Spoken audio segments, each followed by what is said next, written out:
Hello दोस्तों, स्वागत है आप सभी का वन एग्ज़ाम के यूट्यूब चैनल में। आज हम आपके लिए लेकर आए हैं यूपी पेट के कुछ क्वेश्चन। आइए इन्हें सॉल्व करते हैं।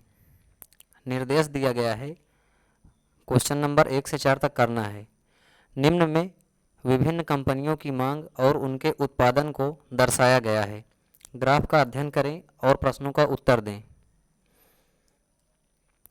ये है हमारी डीआई, ये डीआई है और यहाँ पर दिया है यूनिट लाख टन में।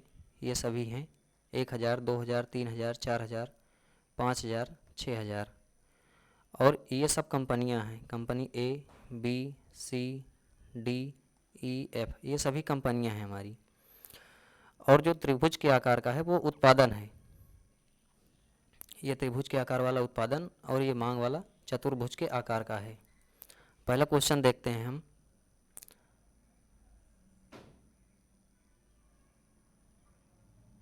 पहला क्वेश्चन है, कंपनियों की औसत मांग और उनके औसत उत्पादन लाख टन में के बीच का अंतर क्या है?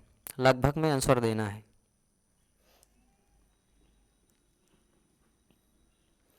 कंपनियों की औसत मांग और उनके औसत उत्पादन का अंतर क्या है?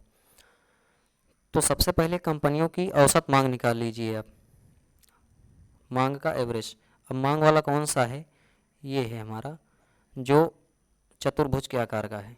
तो सबसे पहले हम 2100 लेंगे, फिर 3115, फिर 2600, फिर 5000, फिर 2800, फिर 3300, इन सबको जोड़ लेना है। तो 2100, इसको भी 0 0 0 और इसमें भी 0 है, 0 यहाँ भी 0, सब में 0 है। तो आप एक बार पहले 0 लिख लें, ठीक है। फिर यहाँ भी 0 है, इसमें फिर यहाँ भी 0, यहाँ 5, फिर 0, 5 हो गया, 0 5 5 और यहाँ भी 5, तो हम 5 लिख लेंगे, ठीक है। फिर दिया है यहाँ पर पहले वाले में, कंपनी ए में 1 1 2 2 6 8, यहाँ 0 है, 8 8 16, 16 3 19, 19 का 9, कैरी आया 1। अब इसमें फिर हम जोड़ लेंगे कंपनी ए में 1 2 3, 3 3 6, 6 2 8, 8 5 13, 13 2 15, 15 3 18, कितना हो जाएगा 18, ठीक है। अब हम उत्पादन का एवरेज निकाल लेंगे। उत्पादन में क्या है, यहाँ पर देख रहे हैं 0 0, यहाँ भी 0 और यहाँ भी 0, यहाँ भी और यहाँ भी 0, सब में 0 है तो यहाँ भी हम 0 लिख लेंगे, ठीक है। फिर कंपनी में ए में देख रहे हैं 5, कंपनी बी में देख रहे हैं तो 6 है यहाँ पर, और कंपनी सी में 0 है। तो यहाँ पर 5 था, वहाँ पर 6, 11 11 11 11, यहाँ भी रहेगा और 11 यहाँ भी, तो 11 का 1, कैरी आया कितना 1, ठीक है।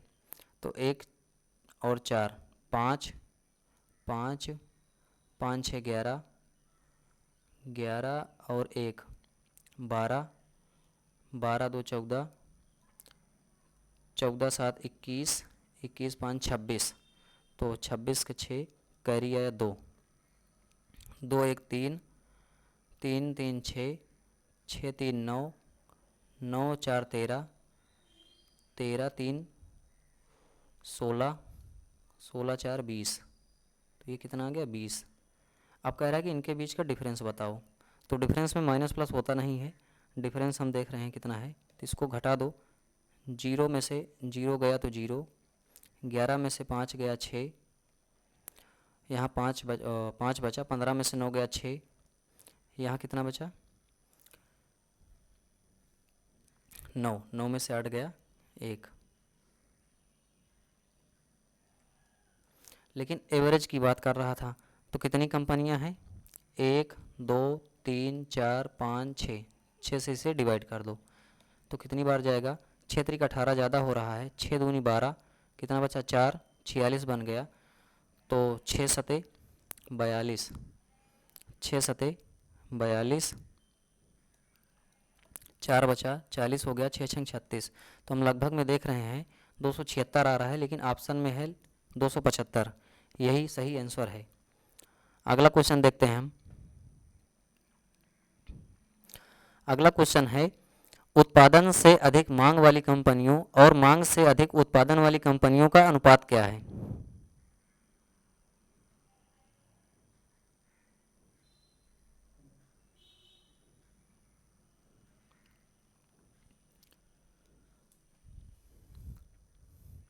तो पहले हम देख लेते हैं कि उत्पादन से अधिक कितनी कंपनियां हैं। तो यहाँ पर मैं देख रहा हूँ उत्पादन हमारा त्रिभुज वाला है और मांग जो है वो चतुर्भुज वाला। तो इसमें देख रहा हूँ त्रिभुज नीचे है, चतुर्भुज ऊपर है। तो यहाँ पर हम देख रहे हैं उत्पादन से तो अधिक है मांग, तो कंपनी ए हो गई, उत्पादन से अधिक मांग। और हम देख रहे हैं जिसमें त्रिभुज नीचे होगा वही वाला होगा, ये भी नहीं है, ये भी नहीं है, ये वाला है। तो कौन सी कंपनी है, डी, कंपनी डी भी है। दो ऐसी कंपनियां हैं जो उत्पादन से अधिक मांग दिखा रही हैं, ठीक है, और किसी में त्रिभुज है नहीं, तो ये वाला भी नहीं है और ये वाला भी नहीं है, ठीक है। और कह रहा है मांग से अधिक उत्पादन वाली कंपनी। अब मांग से अधिक उत्पादन वाली कंपनी होनी चाहिए, तो जिसमें चतुर्भुज नीचे होगा वो वाला हमको लेना है। तो एक तो ये हो गया, एक ये भी हो गया, एक ये हो गया, एक ये, तो कितने, 1 2 3 4 5। तो ये कितनी कंपनियां हो गई, 5, और ये कितनी कंपनियां थी, तो 2। इन्हीं का हमसे रेशियो पूछा है, तो कितना आएगा, फिर से हम देख लेते हैं एक बार।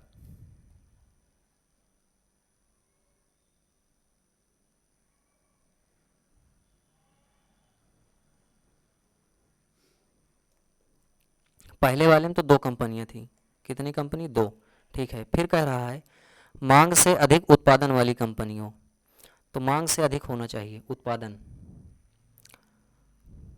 तो एक तो ये हो गया मांग से अधिक उत्पादन, एक ये हो गया, 2 2 2 और एक 3, 3 हो गया, 3 1 4, 4 हैं। तो उत्पादन से अधिक मांग वाली कंपनी ये है, और मांग से अधिक उत्पादन वाली कंपनी कितनी हो जाएंगी, 4। इनका रेशियो हमसे पूछा है, तो कितना हो जाएगा, 1:2, ऑप्शन नंबर बी। अगला क्वेश्चन,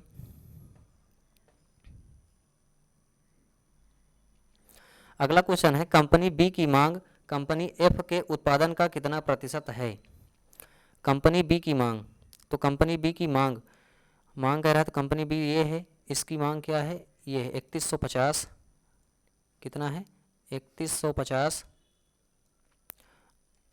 कह रहा है कि एफ के उत्पादन का, क्या कह रहा है, एफ के उत्पादन का, तो जिसके साथ का लगा हो वो नीचे आता है। तो एफ कंपनी कौन सी है, ये है, इसका उत्पादन कौन सा है, ये है 4500। तो 4500 कितना प्रतिशत है ये पूछ रहा है, परसेंट की जगह हम 100 लगा देंगे परसेंट निकालने के लिए। अब इसको सॉल्व करेंगे, ये 2 जीरो से 2 जीरो कट गया, और 5 9 45, इसको जब काटेंगे तो ये आएगा 5 छंग 30, और एक बचा 5 3 15, जीरो, फिर 9 से काट देंगे, 9 7 63, कितना आ गया 70%, कितना है 70%, ऑप्शन नंबर ए।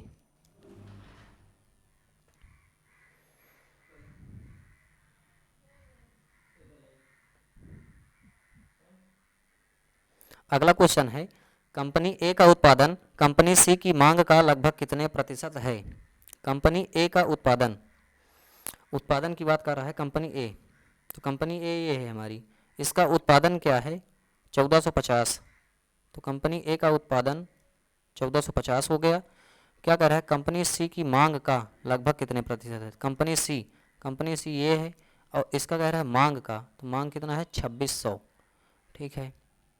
किसका 2600 का, कितने प्रतिशत है वो भी लगभग में बताना है, तो 100 लगा देंगे, 0 से 0 काट देंगे हम, और इसको काटेंगे 2 से तो 13 बार जाएगा, और इसको काटेंगे 2 से तो 2 सते 14, 2 दूनी 4, 2 पंचे 10, 725/13 आ गया। कितना आ गया 725/13। अब इसको हम और कैंसिल करेंगे तो कितनी बार जाएगा, 13 छंग 78 होता है, और है 72, तो 13 पचे 65, 13 पचे 65, तो 72 में से 65 माइनस करोगे तो 12 में से 5 गया 7, वो कट ही जाएगा, कितना बचेगा 75, तो 13 छंग 78, लगभग 55% आंसर आएगा। कितना 55%, ऑप्शन नंबर सी। अगला क्वेश्चन देखते हैं हम। अगला क्वेश्चन है,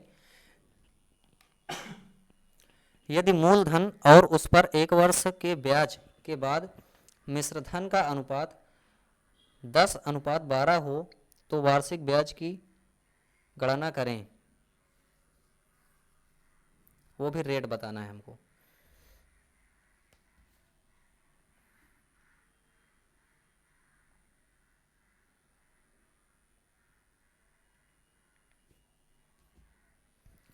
तो देखते हैं हम, यदि मूलधन और उस पर 1 वर्ष के ब्याज, तो हमें जो पहले दिया है वो प्रिंसिपल और 1 वर्ष का इसमें ब्याज लगा है, उसके बाद अमाउंट बन गया मिश्रधन। इसका रेशियो क्या दिया है 10:12, ठीक है। तो हमसे पूछ रहा है कि रेट क्या है हमारी, तो रेट निकालने के लिए क्या करेंगे, हम यहाँ पर देखेंगे 10 मूलधन है हमारा, मिश्रधन है 12, तो इसमें जो 2 लगा था वही हमारा क्या होगा ब्याज, यही हमारा ब्याज होगा। तो रेट निकालने के लिए क्या करेंगे, 2 लगाए हैं, परसेंट निकालने के लिए 100 लगाएंगे, और प्रिंसिपल कितना था हमारा 10, तो 10 से हम क्या कर देंगे डिवाइड कर देंगे। तो जब डिवाइड करेंगे तो 0 से 0 काट देंगे, 10 दूनी 20%, कितना आंसर आएगा 20%, ऑप्शन नंबर डी। अगला क्वेश्चन है, एक ग्राहक सेब की कीमत में 33.33% की वृद्धि के कारण 16 रुपये में 4 सेब कम खरीद पाता है। सेब की वास्तविक कीमत पैसे में कितनी है। तो हम देख रहे हैं यहाँ पर एक ग्राहक है, सेब की कीमत में 33.33% की वृद्धि के कारण 16 रुपये में 4 सेब कम खरीद ले रहा है। तो यहाँ पर हम देख रहे हैं ये जो 33.33% है, इसको हम क्या कह सकते हैं, इसको हम लिख सकते हैं 33.33% को 1/3, कितना 1/3, ठीक है। तो पहली जो कीमत थी वो थी 3, अब किसी वजह से वृद्धि हो गई, अब वो हो गई 4, लेकिन कितने की वृद्धि हुई 1 की, तभी तो 3 से 4 हो गया। तो ये तो वृद्धि के बाद का है रेशियो, क्योंकि ये जो प्राइस में वृद्धि हुई है, पहले प्राइस 3 था, कीमत 3 थी, अब हो गई 4, तो खपत कितना होगा, घर कितना ले जाएगा, जब कीमत बढ़ जाएगी तो खपत कम होगा, अर्थात 4 की जगह 3 ही ले जाएगा घर पर, ठीक है। मैं यहाँ पर देख रहा हूँ पहले 4 सेब ले जाता था, अब 3, कितना कम ले जा रहा है 1, लेकिन यहाँ पर एक्चुअल में क्या बोला है 16 रुपये में 4 सेब कम खरीद रहा है, तो 1 बराबर 4, यहाँ तो 1 है लेकिन ये कह रहा है कि 4, तो 1 बराबर 4 हो गया। तो पहले मैं देख रहा हूँ कितने घर ले जा रहा होगा 16 सेब, और अब कितना ले जा रहा होगा 12 सेब, ठीक है। तो हमसे पूछा क्या है सेब की वास्तविक कीमत बताओ, सेब की वास्तविक कीमत वो भी पैसे में, तो वास्तव में तो पहले ये था, ठीक है। तो कीमत बताने के लिए हम क्या करेंगे, रुपए में 16 रुपया है, डिवाइड कर देंगे कितने का 16 सेब का, रुपए में हम क्वांटिटी का डिवाइड करेंगे तभी रेट निकलेगा, हमारा कीमत निकलेगी। तो यहाँ पर तो वास्तव में 1 रुपया आ रहा है, कितना 1 रुपया, लेकिन हमसे ये पूछ रहा है कि पैसे में बताओ, तो 1 रुपये को क्या कहते हो आप 100 पैसे। अगला क्वेश्चन, 2 संख्याओं का अनुपात 3:4 है और उनका लघुत्तम समापवर्त 120 है, उन संख्याओं का योग है, क्या है ये बताना है। तो हम देख रहे हैं 2 संख्याओं का अनुपात जो है वो 3:4 है, अच्छा ठीक है। तो आप इसको कभी भी इस तरीके के क्वेश्चन आए तो इस रेशियो को मान लेना 3 x अनुपात 4x। ठीक है, अब आप खुद सोचो इनका लासा क्या होगा, इनका एलसीएम। तो हम इनका जब एलसीएम देख रहे हैं तो 3 और 4 का एलसीएम तो 12 होगा, लेकिन एलसीएम तो वही होता है जो सब में शामिल हो, x इसमें भी है x इसमें भी है, तो हम एक जगह x लिख लेंगे, अर्थात 3x और 4x को क्या लिख सकते हैं, का एलसीएम क्या होगा, 12x होगा। ठीक, अब 12x के बराबर क्या है, 120, क्योंकि वो दे दिया है एलसीएम। तो x का मान कितना हो जाएगा, 10, x का मान 10 हो गया। ठीक है, हमसे पूछ रहा है उन संख्याओं का योग क्या होगा, यही होगा उन संख्याओं का योग। 3x और 4x को जोड़ दो, कितना हो जाएगा, 7x। तो x का मान अगर 10 है तो 7x का मान कितना हो जाएगा, 70। यही आंसर है, ऑप्शन नंबर ए। अगला क्वेश्चन देखते हैं हम। अगला क्वेश्चन है, तीन संख्याओं में दूसरी संख्या पहली संख्या से दोगुनी और तीसरी संख्या से 3 गुनी है। यदि तीनों संख्याओं का औसत 33 हो तो सबसे बड़ी संख्या कौन सी होगी। कह रहा है कि 3 संख्याएं हैं हमारे पास। ठीक है, मानता हूं कि ये पहली संख्या है, ये दूसरी है और ये तीसरी संख्या है। अब क्या क्या कह रहा है, 3 संख्याओं में दूसरी संख्या पहली संख्या से दोगुनी है।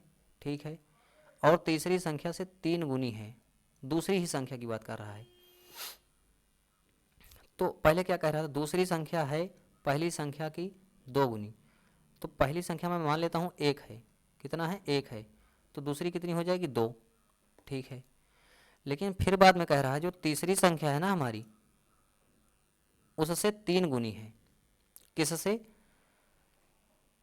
पहली संख्या से। तो पहली संख्या का 3 गुना कितना हो जाएगा, 3। तो 1 और 2 और 3 का रेशियो आ गया। ये तो कह रहा 3 संख्याओं में दूसरी संख्या पहली संख्या से 2 गुनी। तो देखो ना, दूसरी संख्या पहली संख्या से 2 गुनी हो गई। ठीक है, और तीसरी से 3 गुनी है, और तीसरी संख्या से 3 गुनी है कौन सी संख्या, दूसरी संख्या। तो इस तरीके से हम नहीं बना पाएंगे, हमको रेशियो मेथड में चलना ही पड़ेगा, उस तरीके से बनेगा। आइए देखते हैं कैसे बनता है।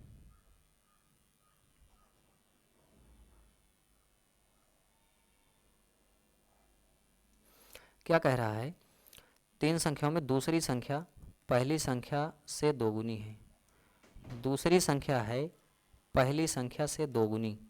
तो पहली संख्या को 1 मान लेता हूँ, तो दूसरी संख्या कितना हो जाएगा, 2। ठीक है, फिर कह रहा है दूसरी ही संख्या है, दूसरी ही संख्या है तीसरी संख्या से 3 गुनी। दूसरी ही संख्या है किससे, तीसरी संख्या से 3 गुनी। अगर तीसरी संख्या 1 है तो दूसरी कितनी हो जाएगी, 3, क्योंकि 3 गुनी है तीसरी संख्या से। ठीक है, अब मैं इनमें देख लेता हूँ कि इन दोनों रेशियो में रिलेशन बनाता हूँ। यहाँ भी 2 नंबर है, यहाँ भी 2 नंबर है।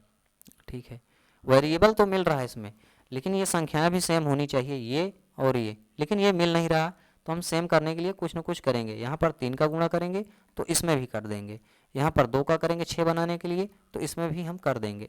अब हम यहाँ पर देखते हैं, पहली संख्या दूसरी संख्या और तीसरी संख्या का रेशियो आ गया हमारा कितना, पहली संख्या को मैं देख रहा हूँ तो 3 है। ठीक है, अगर मैं दूसरी संख्या को देख रहा हूँ तो देखो दूसरी संख्या कितनी है, 6, यहाँ भी है यहाँ भी है, तो हम एक ही बार लिख लेंगे, दूसरी संख्या हमारी कितनी है, 6। और मैं तीसरी संख्या को देखता हूँ तो तीसरी संख्या कितनी है, 2। ठीक है, अब इसमें बोल रहा है यदि तीनों संख्याओं का औसत 33 हो, तीनों संख्याओं का औसत, तो पहले मैं इसका एवरेज ले लेता हूँ तीनों संख्याओं का। तो 6, 3, 9, 2, 11x, 11x बटे कितनी संख्याएं हैं, 3। एवरेज यही तो होता है, लेकिन वास्तव में वो दिया है कि 33 है। तो 11 3 33, x बराबर कितना हो गया, x बराबर आ गया 9, x बराबर 9 आ गया। ठीक है, तो हमसे पूछ रहा है सबसे बड़ी संख्या कौन सी है। तो सबसे बड़ी संख्या मैं यहाँ पर देख रहा हूँ कि दूसरी संख्या है, तो x का मान 9 है। यहाँ पर हम सब में x मान लेते हैं, यहाँ पर x मान लेंगे, यहाँ पर भी x मानेंगे, सब में ऐसे मान लेंगे। ठीक है, तो क्या पूछ रहा है, सबसे बड़ी संख्या। तो सबसे बड़ी संख्या मैं देख पा रहा हूँ यहाँ पर 6x है, तो x का मान 9, तो 6x का मान 54। ऑप्शन नंबर सी बिल्कुल सही आंसर है। अगले क्वेश्चन की ओर आते हैं। अगला क्वेश्चन है पी क्यू ना, ये पी कामा क्यू है, पी कामा क्यू तथा आर मिलकर किसी कार्य को 20 दिनों में पूरा कर सकते हैं। पी अकेला 40 दिनों में कार्य पूरा कर सकता है, क्यू अकेला 60 दिनों में, तो आर अकेला कितने दिनों में कार्य पूरा कर सकता है। क्या कह रहा है क्वेश्चन, कह रहा है पी क्यू आर मिलकर, तो पी क्यू आर मिलकर जब कर रहे हैं, पी, एक मिनट, पी क्यू और आर ये तीनों मिलकर कर रहे हैं कितने दिनों में, 20 दिनों में। ठीक है, फिर आगे कह रहा है पी अकेला 40 दिनों में कर सकता है। अब पी अकेला आया, वो कितने दिनों में कार्य किया, 40 दिनों में। ठीक है, फिर आगे भी बोल रहा है क्यू अकेला 60 दिनों में, क्यू अकेला कितने दिनों में, 60 दिनों में कर रहा है। ठीक है, तो हमसे पूछ रहा है आर अकेला कितने दिनों में कार्य पूरा करेगा। तो पहले मैं क्या करता हूँ, टोटल वर्क मान लेता हूँ कुछ, टोटल कार्य क्या मानूंगा मैं, तो टोटल कार्य मेरा हो जाएगा, देखो यहाँ पर 20, यहाँ पर 40, यहाँ पर 60, तो क्या मानूंगा 20, 40 और 60 का एलसीएम ले लो, वही टोटल वर्क हो जाएगा। कितना आएगा, 120। ये हमारा क्या हो गया, ये टोटल वर्क हो गया हमारा। ठीक है, अब मैं देखता हूँ ध्यान से, तो पी क्यू आर इन तीनों की एफिशिएंसी कैसे निकलेगी, जब वर्क में टाइम का डिवाइड कर दोगे तभी पता चलेगा। तो कितने गुना हो रहा है, 6 गुना, 20 छक्का 120, तो पी क्यू आर तीनों की एफिशिएंसी कितनी हो जाएगी, 6। ठीक है, पी की एफिशिएंसी निकालने के लिए टाइम का डिवाइड करूंगा वर्क में, तो इसकी एफिशिएंसी कितनी हो जाएगी, 40 तिया 120, तो 3 हो गया। क्यू का एफिशिएंसी निकालने के लिए 60 दूनी 120, तो क्यू की एफिशिएंसी 2 हो गई। ठीक है, अब मैं देख रहा हूँ कि पी क्यू आर तीनों की मिलाकर एफिशिएंसी जो है वो है हमारी 6। अब पी की अलग है 3 है, क्यू की 2 है, तो यहाँ पर मैं टोटल देखता हूँ कि पी और क्यू की एफिशिएंसी कितनी है। तो पी और क्यू की एफिशिएंसी जब इसको हमने जोड़ दिया, तो इसको भी मैं जोड़ूंगा पी और क्यू का निकालने के लिए, 5 हो जाएगा। तो पी क्यू की जगह, इस पी क्यू की जगह मैं 5 रख दूंगा, तो आर क्या हो जाएगा, 1, तभी तो 5 और 1 मिलकर 6 बनेगा, ये वाला टोटल ना। ठीक है, तो मैं देख पा रहा हूँ कि आर की एफिशिएंसी कितनी आ गई, आर की एफिशिएंसी हो गई 1। तो टोटल वर्क आर कितने दिनों में करेगा, टोटल वर्क 120 है, एक की एफिशिएंसी कर रहा है, तो 120 दिनों का समय लगेगा। कितने समय में, 120 दिन। अगला क्वेश्चन देखते हैं, ये लास्ट क्वेश्चन है। कह रहा है यदि x बराबर रूट के अंदर है 2 प्लस अंडर रूट 3 बटे 2 माइनस अंडर रूट 3, तो x square plus x minus 9 का मान क्या है।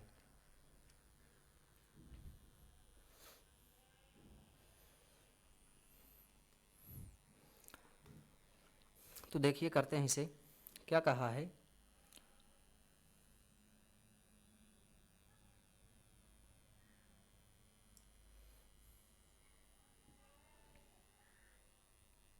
x बराबर है अंडर रूट के अंदर क्या है, 2 प्लस रूट 3 बटे 2 माइनस रूट 3।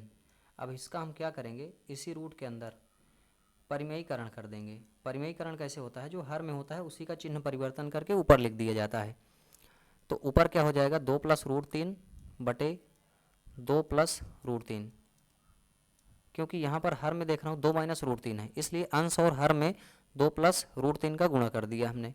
ठीक है, तो जब हम गुणा कर रहे हैं तो x बराबर क्या निकल रहा है, तो x बराबर हो रहा है हमारा रूट, यहाँ देख रहा हूँ यहाँ भी 2 प्लस रूट 3 है, यहाँ भी है, तो एक बार में मैं लिख लेता हूँ कि ये है 2 प्लस रूट 3 का स्क्वायर, क्या है, वर्ग है, स्क्वायर है। ठीक है, अब नीचे क्या आएगा हर में, तो एक बार देख रहा हूँ ये a माइनस भी लिखा हुआ दिख रहा है, ये a प्लस भी लिखा हुआ दिख रहा है। ये किसका फार्मूला होता है, ए स्क्वायर माइनस बी स्क्वायर का होता है। किसका होता है, ए स्क्वायर माइनस बी स्क्वायर का। ठीक है,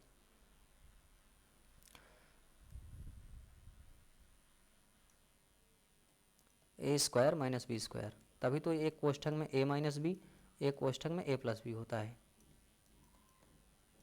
ठीक है, तो इसको मैं क्या कर सकता हूँ, ए स्क्वायर माइनस बी स्क्वायर, मतलब 2 दूनी 4, ए का स्क्वायर करूँगा तो 4 हो जाएगा और इसका स्क्वायर करूँगा तो 3 ही रहेगा, तो नीचे हर में कितना आ जाएगा, 1।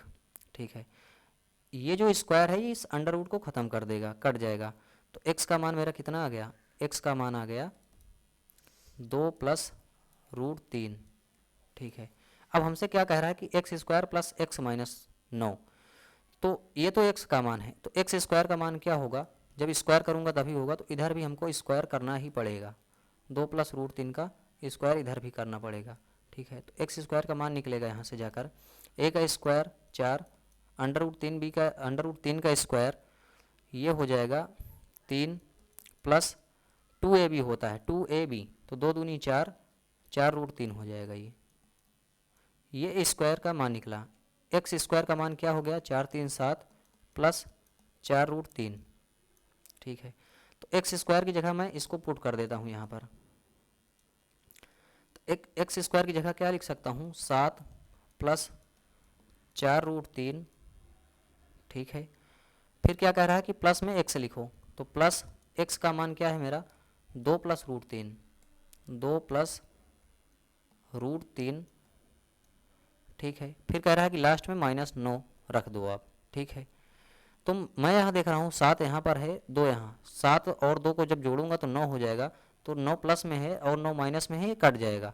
तो यहाँ पर बचा 4 रूट 3, यहाँ पर बचा रूट 3, दोनों प्लस में है तो हम जोड़ देंगे, कितना हो जाएगा ये हो जाएगा 5 रूट 3, क्योंकि 4 रूट 3 में 1 रूट 3 और जोड़ देंगे तो कितना हो जाएगा, 5 रूट 3।